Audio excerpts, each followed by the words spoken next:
నమస్తే. Today Andhra news bulletin కు స్వాగతం. వార్తల్లోని వివరాలు. ముఖ్యమంత్రి చంద్రబాబు నాయుడు అధ్యక్షతన ప్రారంభమైన రాష్ట్ర మంత్రివర్గ సమావేశం కొనసాగింది.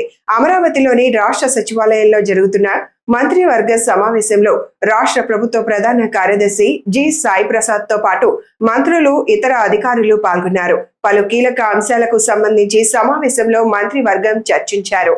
ముఖ్యంగా రెండో దశ పూలింగ్ ఏరియాలో 1.50 లక్షల రుణమాఫీ అంశంతో పాటు రాజధాని టౌన్షిప్ లో అంతర్జాతీయ స్కూల్ ఏర్పాటు వంటి అంశాలపైన చర్చ జరిగింది. అలానే ప్రధాన రోడ్లకు భూములు ఇవ్వని చోట్ల భూసేకరణ అంశంతో పాటు రాజధాని అమరావతిలో ఇప్పటికే పూర్తయిన అధికారుల భవనాలు సాధారణ పరిపాలనా శాఖకు అప్పగించే అంశంపైన మంత్రివర్గం చర్చించింది. గ్రామాల్లో ప్రధాన రోడ్లు వెళ్లిన చోట భూములు కోల్పోయిన గృహ స్థల యజమానులకు అద్దె చెల్లించే అంశంతో పాటు రెండో దశ పూలింగ్ తో పాటు మొదటి దశలో ఆలస్యంగా పూలింగ్ కు ఇచ్చిన రైతులకు కౌలు చెల్లించే ప్రక్రియ కూడా చర్చకు వచ్చింది.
దక్షిణ కొరియా పెట్టుబడుల పర్యటనలో భాగంగా రాష్ట్ర విద్య, ఐటీ, ఎలక్ట్రానిక్స్ శాఖల మంత్రి Nara Lokesh HD Korea ship building and offshore engineering global business director Kwon Hyungwoon, team leader Hong Sunjun లతో సమావేశమయ్యారు.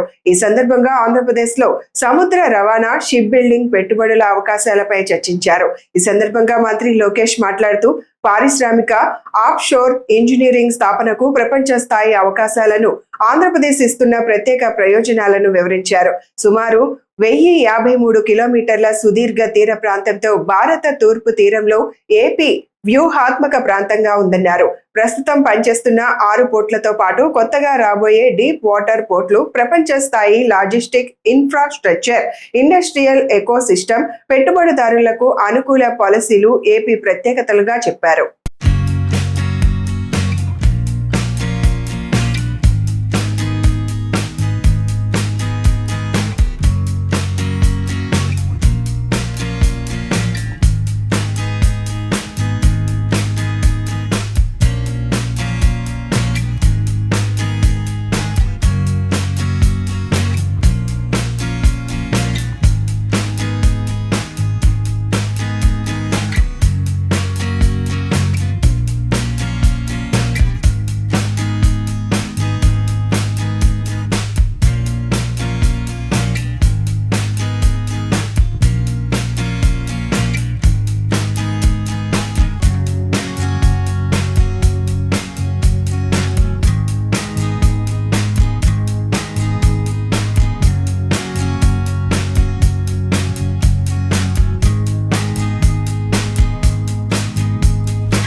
రాష్ట్రంలో పారిశ్రామిక పెట్టుబడులు, ఆటోమొబైల్ రంగ అభివృద్ధిపై దృష్టి సారిస్తూ మంత్రి Nara Lokesh Korea auto industries cooperation agency నిర్వహించిన రౌండ్ టేబుల్ సమావేశంలో పాల్గొన్నారు.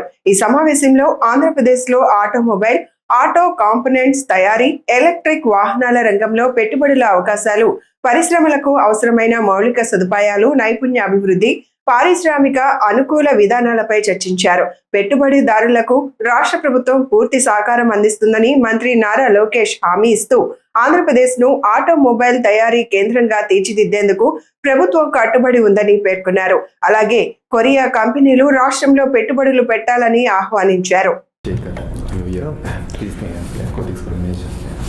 Thank you, Chairman, for your kind words. My research says that there are close to 250 members in KAIKA across SMEs to large. Yes, but apparently 250, but actually we are representing all the maybe the Exactly. tier 1 to 3. Yes, Correct. that kind of structure. So you have a big association.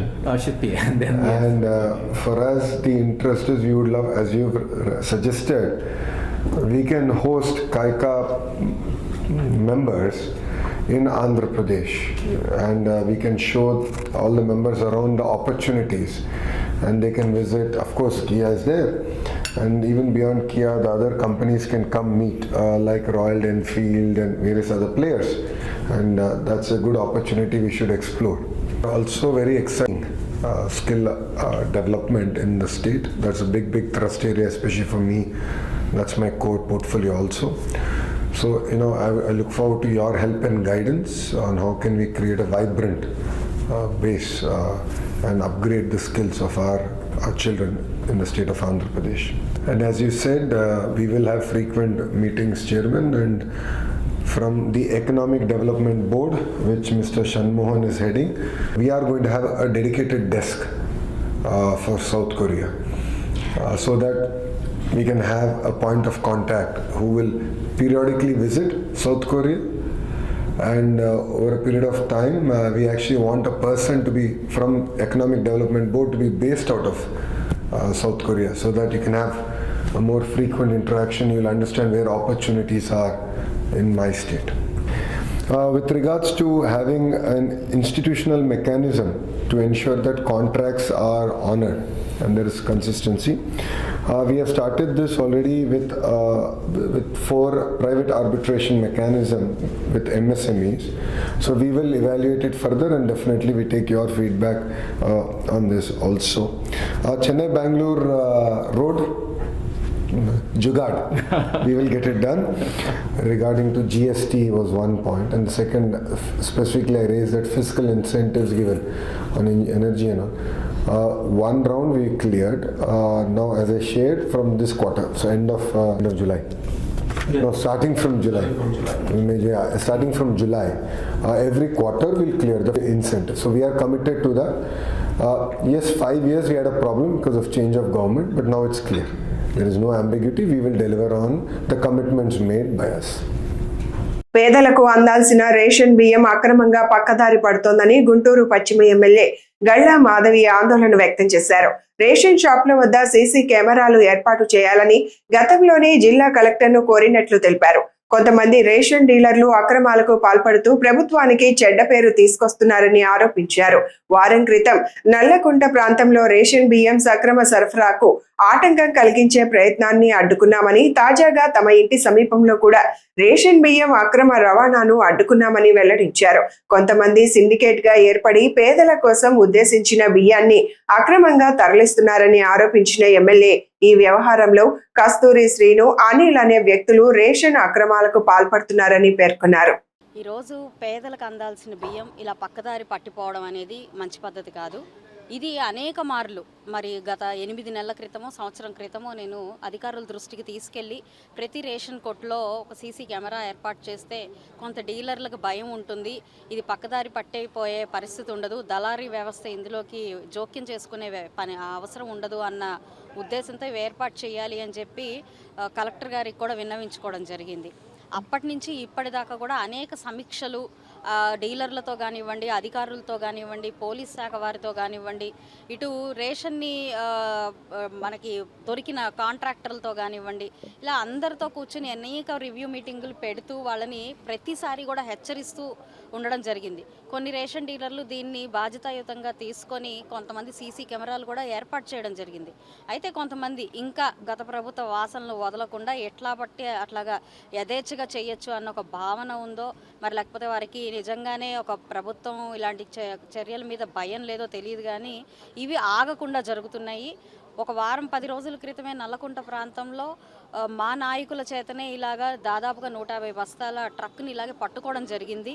అప్పుడు దానికి సిండికేట్గా వ్యవహరిస్తున్న వ్యక్తుల్ని, అదేవిధంగా ఆ డీలర్లని అందరినీ ఆ షాపుని seize చేసి ఆ డీలర్ని కూడా, ఆ సిండికేట్ వ్యవహరిస్తున్న వ్యక్తుల్ని కూడా అదుపులోకి తీసుకోవడం జరిగింది.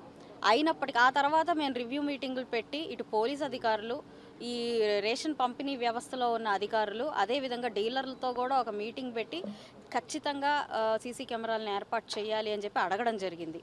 ఆ నేపథ్యంలోనే డిఎస్ఓ గారు ఒక రివ్యూ మీటింగ్ డీలర్తో తీసుకొని వాళ్ళందరికీ ఎమ్మెల్యే గారి ఆదేశాలు అని చెప్పి వాళ్ళందరికీ కూడా చెప్పడం జరిగింది. ఆ తర్వాత డీలర్లు అందరూ నా దగ్గరికి వచ్చి కాస్త మాకు కొంత టైం కావాలి ఈ కెమెరాస్ ఏర్పాటు చేయడానికి, మేము ఆగస్టు కల్లా పెడతాము అని అంటే వాళ్ళ ఒక అభ్యర్థనని సానుకూలంగా స్పందించి వాళ్ళకి టైం కూడా ఇవ్వడం జరిగింది. అయినప్పటికీ కొంతమంది ప్రభుత్వాన్ని మీద ఒక చెడ్డ పేరు తీసుకురావాలి, ఇక్కడ ఉన్న అధికారుల పట్ల చెడ్డ పేరు తీసుకురావాలన్న ఉద్దేశంతో ఉన్నారా, లేకపోతే ఎవరేం చేస్తారు మమ్మల్ని అనే ఒక ధీమాతో ఉన్నారో అర్థం కాని పరిస్థితి. అదే సిస్టము, అదే వ్యవహారం కంటిన్యూ అవుతూ ఉంది. నిన్న కూడా మా ఇంటి వెనకమాలే రామనామ క్షేత్రం దగ్గర నాకు కనీసం 1 కిలోమీటర్ దూరం కూడా లేని ఒక ఏరియాలో ఉన్న రేషన్ షాపు 150 రేషన్ షాపులో ఇదే పరిస్థితి మళ్ళీ కంటిన్యూ చేయడం, దీని వెనకాల ఒక దళారీ వ్యవస్థ ఉండడం, ఒక సిండికేట్ ఫామ్ అవడం. మరి మాకు వెలుగులోకి వచ్చిన విషయం ఏంటంటే, ఆ నల్లకుంట ప్రాంతంలో కంప్లీట్గా సిండికేట్ వ్యవహరిస్తున్న వ్యక్తి కల్లూరు సీను అనే వ్యక్తిని గురించి అధికారులకి, పోలీస్ అధికారులకు చెప్పినప్పుడు అతన్ని అదుపులోకి తీసుకోవడం జరిగింది. ఇప్పుడు ఈ రేషన్ షాపు పరిస్థితి, ఇంకా ఇంకొక 10 రేషన్ షాపులు అనిల్ అనే ఒక వ్యక్తి చేపడుతున్నాడు. దీనంతా వీటి వెనక అనిల్ అనే ఒక వ్యక్తి ఉన్నాడు అని మాకు తెలిసి వచ్చింది. కాబట్టి ఈ వ్యక్తి మీద, ఇలాగ అక్రమాలకు పాల్పడుతున్న షాడో డీలర్ల మీద, ఈరోజు ఈశ్వరమ్మ అనే ఒక డీలర్ పేరు మీద ఈ యొక్క 150 షాప్ ఉంది, కానీ ఇలాంటి అవకతవకలకి పాల్పడింది ఆవిడ కాదు, అది ఈ షాడో డీలర్ రాఘవేంద్ర అనే అతను దీనికి పాల్పడడం జరిగింది. ఈరోజు వాళ్ళ ధైర్యం ఏంటి అని అంటే, డీలర్ మా పేరు కాదు, మేము వ్యవహరించట్లేదు కాబట్టి ఏదైనా ప్రాబ్లం వస్తే లైసెన్స్ ఆ యొక్క వ్యక్తిది క్యాన్సిల్ అవుతుంది, మాకేం పర్లేదు అనే ఒక విధానంతో ఇది ఇంకా కంటిన్యూ చేయొచ్చు అనే ఒక ఆలోచనతో వెళ్తున్నారు. ప్రపంచంలో శాంతియుత పరిస్థితి నెలకొని సర్వ మానవాళికి మంచి జరగాలని, దేశం అభివృద్ధి పదంలో నడవాలని శ్రీవారిని ప్రార్థించినట్లు కేంద్ర చిన్న మధ్య తరహా పరిశ్రమల శాఖ మంత్రి జితన్ రామ్ మాంఝీ పేర్కొన్నారు. ఇవాళ ఉదయం తిరుమల శ్రీవారిని కుటుంబ సమేతంగా దర్శించుకున్నారు. రాష్ట్ర చిన్న మధ్య తరహా పరిశ్రమల శాఖ మంత్రి వారి వెంట ఉండి దర్శన ఏర్పాట్లు చేశారు. దర్శనానంతరం వీరికి ఆలయంలోని రంగనాయకుల మండపంలో వేద పండితులు ఆశీర్వచనం పలకగా అధికారులు తీర్థ ప్రసాదాలు అందజేసి శేష వస్త్రంతో సత్కరించారు. ఆలయం వెలుపల కేంద్ర మంత్రి, రాష్ట్ర మంత్రి మాట్లాడారు. You see, yesterday I visited this holy place of Tirupati. In our mind was to have a darshan of God Tirupati, Balaji, or a stay here. Or now we have a very good darshan of Balaji, keeping in view of all the aspects. I was imagining that I was moving in a Swarg-like scene we have seen here, and almost behavior of the all priests, workers, politicians, and other men are also so cordial that I did not differentiate whether I am at my home or at Tirupati. So far cleanliness and beautification of the area is concerned, that is miraculous. I admire the administration of this locality, particularly Babu or just standing beside me, MSME Minister. He also received yesterday, and since then he is with me. I'm thankful to him, or I say, God bless him. Or so far myself is concerned, I in my mind only what I ask, what I demand from the God here, that is the prosperity of the universe and peace of the universe, particularly of Hindustan, because you are seeing that in West Asia some turbulence is going on. Some president of America and others are engaged in other activities that is dangerous to the peace of the world, and that dangerous peace of the world is not good health for the universe.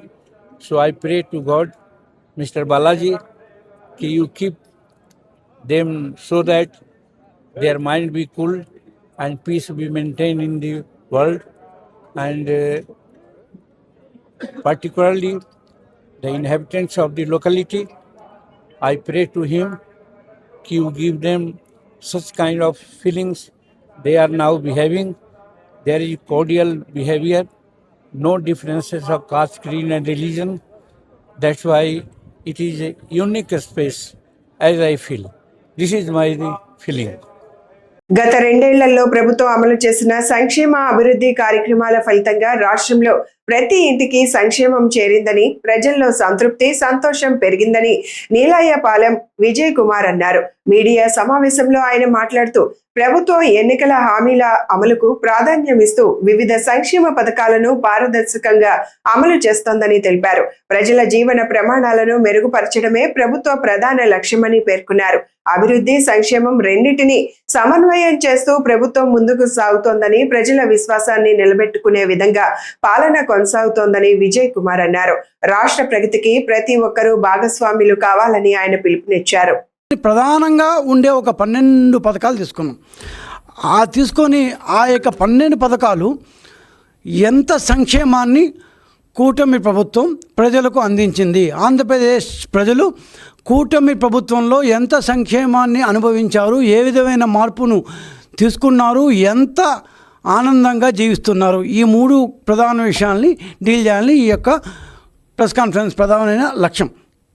గర్వంగా చెప్తున్నాము, ఈ 12 పథకాల్లో కేవలం 12 పథకాలు చాలా ఉన్నాయి కదా, ఈ 12 పథకాలు మాత్రమే ఈ 2 సంవత్సరాల్లో 1,17,000 కోట్లు, 1, 2, 3, 4 కాదు, 1,17,000 కోట్ల రూపాయలు కేవలం సంక్షేమం కోసం 12 ప్రధానమైన ప్రోగ్రామ్స్ ద్వారా, పథకాల ద్వారా ఖర్చు పెట్టడం జరిగింది.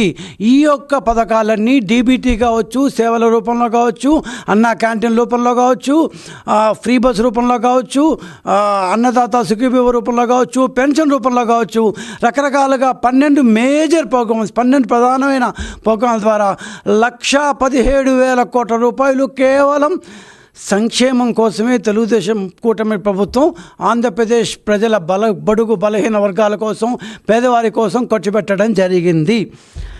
సో ఇదే కూటమి ప్రభుత్వం యొక్క నిజమైన అభివృద్ధి నమూనా, ఖచ్చితమైన నమూనా. ఏ రకమైన అవినీతి లేకుండా పారదర్శకతతో, పూర్తి స్థాయి పారదర్శకతతో, ట్రాన్స్పరెన్సీతో ప్రజలకు చేరిన సంక్షేమ పథకాల యొక్క విలువ 12 పథకాలు మాత్రమే తీసుకున్నాం. సో ఇదేదో వైసీపీ యొక్క ఉత్తుత్తి నమూనా కానే కాదు, అప్పుల నమూనా కానే కాదు. దమ్ముంటే ఈ పథకాల మీద, నేను చెప్పే ఈ 12 పథకాలు 1,17,000 కోట్ల రూపాయల మీద చర్చకు ఎక్కడైనా సిద్ధం. సాక్షులు రాస్తే దానికి జవాబు ఇవ్వడానికి కూడా సిద్ధం. గత వైసీపీ ప్రభుత్వ హయాంలో పరిశ్రమల పేరుతో అవినీతి, లూటీ జరిగిందని, ప్రస్తుతం పరిశ్రమల ద్వారా రాష్ట్రంలో ఉపాధి విప్లవానికి ప్రభుత్వం శ్రీకారం చుట్టిందని టీడీపీ రాష్ట్ర అధ్యక్షుడు కొమ్మారెడ్డి పట్టాభిరామ్ అన్నారు. మీడియాతో మాట్లాడుతూ గత ప్రభుత్వ విధానాల వల్ల రాష్ట్రానికి పెట్టుబడులు దూరమయ్యాయని, యువత ఉపాధి అవకాశాలు కోల్పోయారని విమర్శించారు. ప్రస్తుతం ముఖ్యమంత్రి చంద్రబాబు నాయుడు, మంత్రి నారా లోకేష్ నాయకత్వంలో పెట్టుబడులను ఆకర్షిస్తూ కొత్త పరిశ్రమలను తీసుకొస్తున్నామని చెప్పారు. పరిశ్రమల ఏర్పాటుతో భారీగా ఉద్యోగాలు, ఉపాధి అవకాశాలు కల్పించడమే ప్రభుత్వ లక్ష్యమని పేర్కొన్నారు. రాష్ట్రాన్ని పారిశ్రామికంగా అభివృద్ధి చేసి యువతకు మెరుగైన భవిష్యత్తు అందించేందుకు ప్రభుత్వం కట్టుబడి ఉందన్నారు. ఏంటంటే గతంలో వైఎస్ రాజశేఖర రెడ్డి గారు ముఖ్యమంత్రిగా ఉన్నటువంటి సందర్భంలో ఆయన కుమారుడు జగన్మోహన్ రెడ్డి ఏ విధంగా అయితే తన తండ్రి యొక్క ముఖ్యమంత్రి పదవిని అడ్డుపెట్టుకొని కోట్ల రూపాయలు క్విడ్ ప్రోకో ద్వారా తాను సృష్టించినటువంటి సంస్థల్లోకి నిధులు మళ్లించుకున్నాడో, వందల వేల ఎకరాల భూముల్ని పరిశ్రమల స్థాపన పేరుతో తనకి కావలసినటువంటి కంపెనీలకి దారాదత్తం చేసి దానికి ప్రతిఫలంగా క్విడ్ ప్రోకో ద్వారా జగతి పబ్లికేషన్స్ కానివ్వండి, ఇందిరా టెలివిజన్ కానివ్వండి, సండూర్ పవర్ కానివ్వండి, ఇటువంటి అనేక కంపెనీల్లోకి క్విడ్ ప్రోకో ద్వారా సొమ్ముల్ని ఏ విధంగా చేరవేసుకున్నాడో మనందరం కూడా చూసాం. అనేక సిబిఐ ఏడీ కేసులు ఇప్పటికీ కూడా నడుస్తూ ఉన్నాయి. దానికి సంబంధించినటువంటి ఒక ఉదాహరణే బ్రహ్మణి స్టీల్స్. మరి కడప జిల్లాలో తానేదో కొన్ని వేల మందికి ఉద్యోగాలు కల్పించడం కోసం, ఉపాధి కల్పించడం కోసం పెద్ద పరిశ్రమని తీసుకువస్తున్నానన్న ఒక భ్రమని సృష్టించి ఆ రోజున దాదాపుగా 14,000 ఎకరాల భూముల్ని ఆ రోజున బ్రహ్మణి స్టీల్స్కి కట్టబెట్టినటువంటి వైనం. అంటే పరిశ్రమల స్థాపన ముసుగులో జగన్ రెడ్డి ఏ విధంగా లూటీ చేశాడన్నదానికి ఒక ప్రత్యక్ష ఉదాహరణ బ్రహ్మణి స్టీల్స్.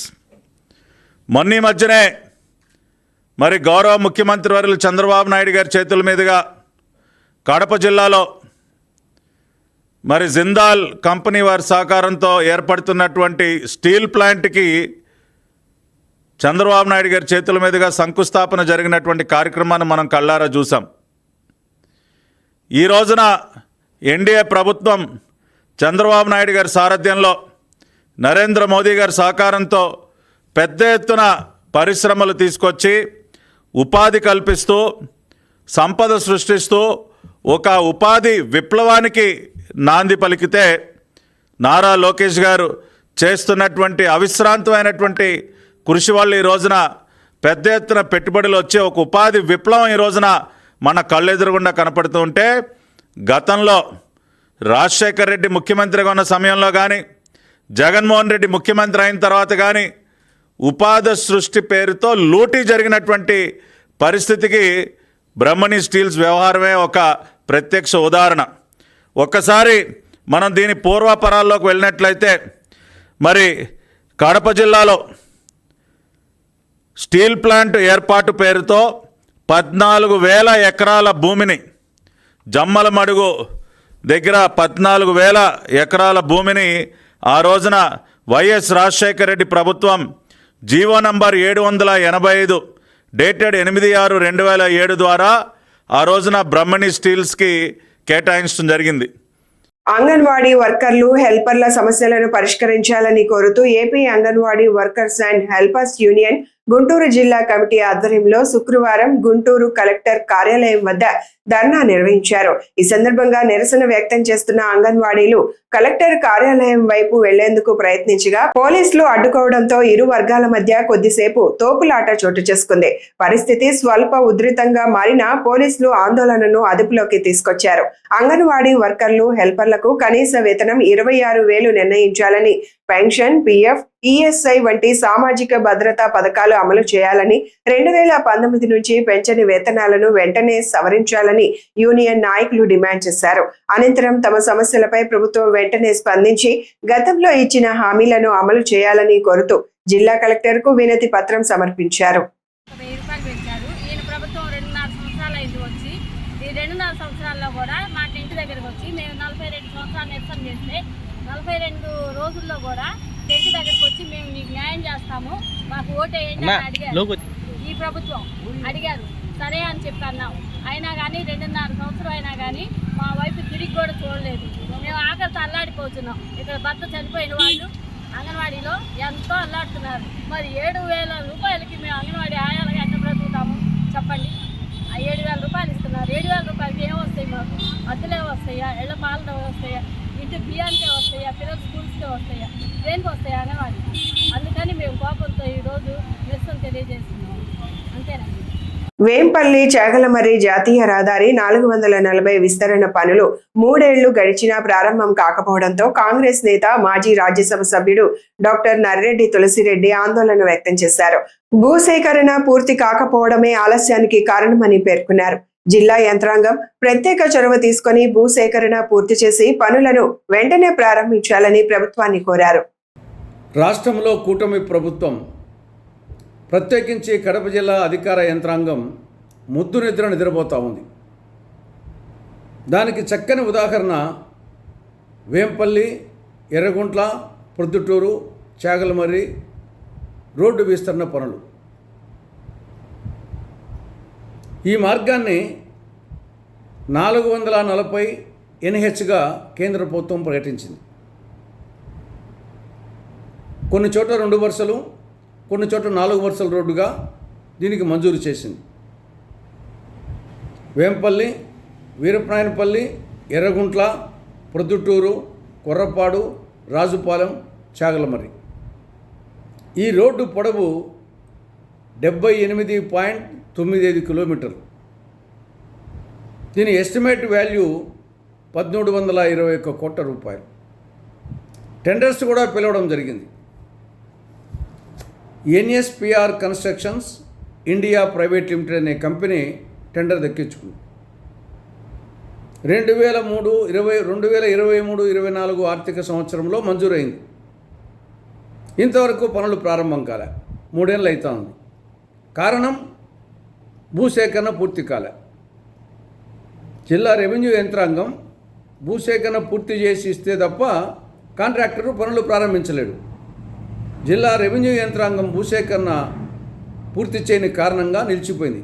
ఎక్కడ వేసిన గొంగలు అక్కడ చందా నడిపోయింది. 3 ఏళ్ళు అయింది. కాబట్టి ఇప్పటికైనా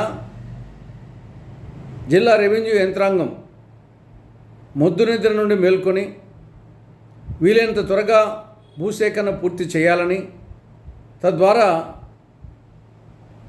ఈ రోడ్డు పనులు త్వరగా ప్రారంభించే అవకాశాలు కల్పించాలని జిల్లా అధికార యంత్రాంగానికి, రాష్ట్ర ప్రభుత్వానికి కాంగ్రెస్ పార్టీ తరఫున విజ్ఞప్తి చేస్తున్నా.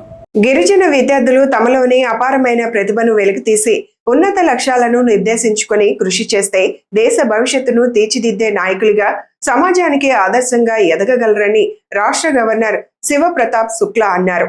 హనుమకొండలోని పెద్దమ్మగడ్డలో ఉన్న తెలంగాణ గిరిజన సంక్షేమ రెసిడెన్షియల్ డిగ్రీ కళాశాల ఆఫ్ ఎక్సలెన్స్ ను రాష్ట్ర మంత్రులు అడ్లూరి లక్ష్మణ్ కుమార్, ధనసరి అనసూయతో కలిసి సందర్శించిన గవర్నర్ విద్యార్థులను ఉద్దేశించి ప్రేరణాత్మకంగా ప్రసంగించారు. ప్రతి విద్యార్థిలో అసాధారణ ప్రతిభ దాగి ఉంటుందని, క్రమశిక్షణ, ఆత్మవిశ్వాసం, నిరంతర శ్రమతో దానిని వికసింప చేసుకోవాలని సూచించారు.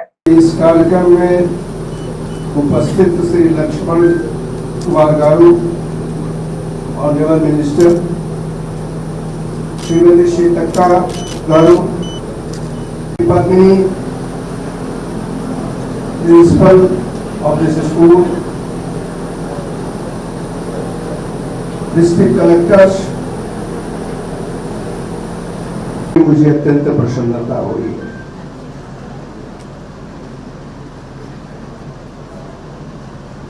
ये जानकर के और अधिक प्रसन्नता हुई है 90% ट्राइबल स्टूडेंट और 10% अदर स्टूडेंट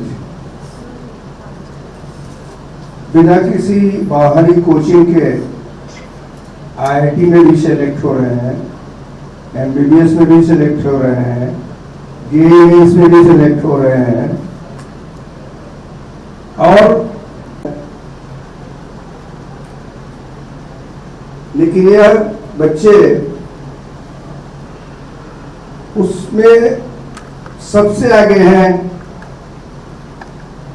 कौन कहता है आसमान में सुराख नहीं होता, एक बार तबीयत से पत्थर तो उछालो यार।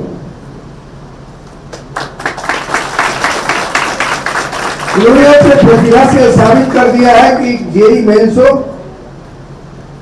नीट हो, कोई भी हो,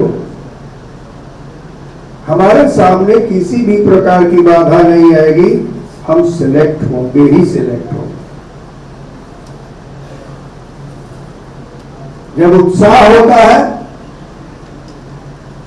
रेजिडेंशियल स्कूल है, प्रिंसिपल है, टीचर जा रहे हो तो डांटते हैं, डांटते हैं ना।